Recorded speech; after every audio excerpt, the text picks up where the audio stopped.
नमस्कार दोस्तों। अक्सर देखा गया है कि कई बार व्यक्ति बहुत ज़्यादा मेहनत करता है लेकिन उसके जो फल है वह बहुत कम मिलता है।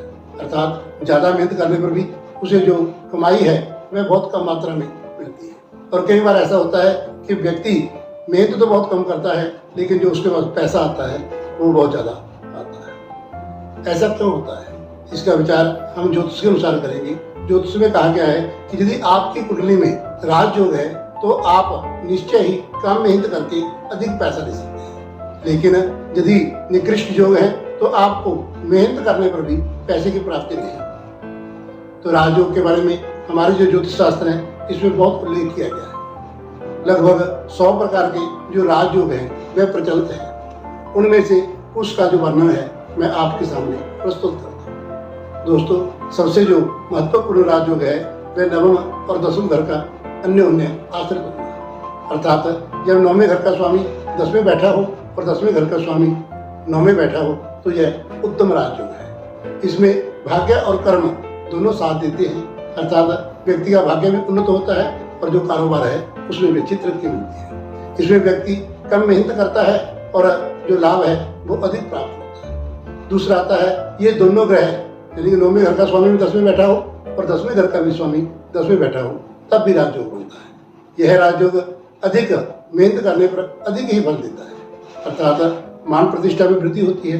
यदि आप राजनीति में संबंध रखते हैं तो उसमें भी उच्च पद की प्राप्ति होती है। तीसरा आता है जब 10वें घर का स्वामी 9वें बैठा होता है और 9वें घर का स्वामी भी 9वें बैठा हो तब भी उत्तम राजयोग का उल्लेख किया गया है। इसमें क्या होता है कि जो पिछला भाग्य है, आप मेहनत तो कम करते हैं लेकिन जो आपके पास पैसा आता है वह भरपूर मात्रा में मिलता है, क्योंकि जो आपका भाग्य है वह ज्यादा बलवान है। और चौथे प्रकार का जो राजयोग है, जब ये दोनों ग्रह किसी भी केंद्र अथवा त्रिकोण में बैठे हो, 1, 4, 7, 10 और 5 में बैठे हो तब भी यह राजयोग उत्पन्न करते हैं। और जो व्यक्ति मेहनत कम करता है और उसको जो फल है वह भी बहुत ज्यादा मात्रा में मिलता है, लेकिन जब यह राजयोग भंग होता है तब मेहनत करने पर भी फल की प्राप्ति नहीं होती। दूसरा आता है चंद्रमा से।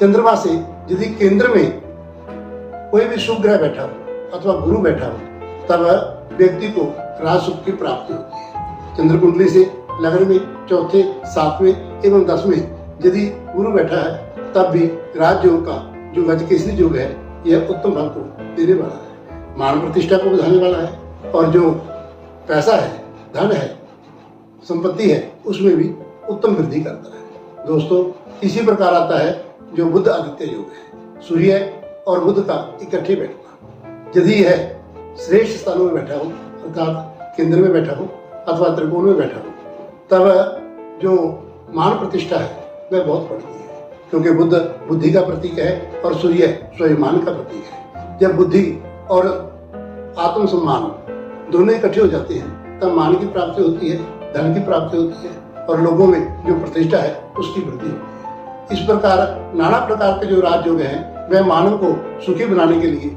उल्लेख किए गए हैं। यदि आपकी कुंडली में ऐसा कोई योग है तो आप निश्चय ही अच्छे धन के, अच्छी प्रतिष्ठा के, अच्छे मान के स्वामी हैं। दोस्तों, यदि फिर भी आपको यह जो राज सुख है यह प्राप्त नहीं होता, अर्थात यदि उत्तम राजयोग होने पर भी आपके घर में दरिद्रता है, निर्धनता है, तो पहले तो विचार करें कि कहीं इस राजयोग में भंग तो नहीं हो रहा। यह राज सुख, राजयोग भंग योग तो उत्पन्न नहीं हो रहा। अथवा यदि क्रूर ग्रहों की दृष्टि अथवा निष्ठ स्थानों में ऐसे ग्रह बैठे हैं तब भी आपको न्यूनता देते हैं, आपके घर में गरीबी रहती है।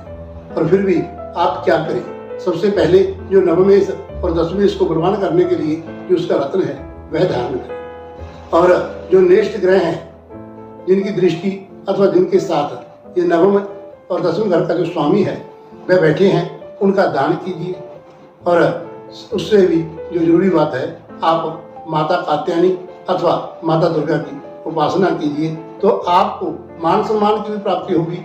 कम मेहनत करने पर भी आप अधिक लाभ ले सकेंगे। अधिक जानकारी के लिए आप हमारे केंद्र से संपर्क कर सकते हैं। नमस्कार, धन्यवाद।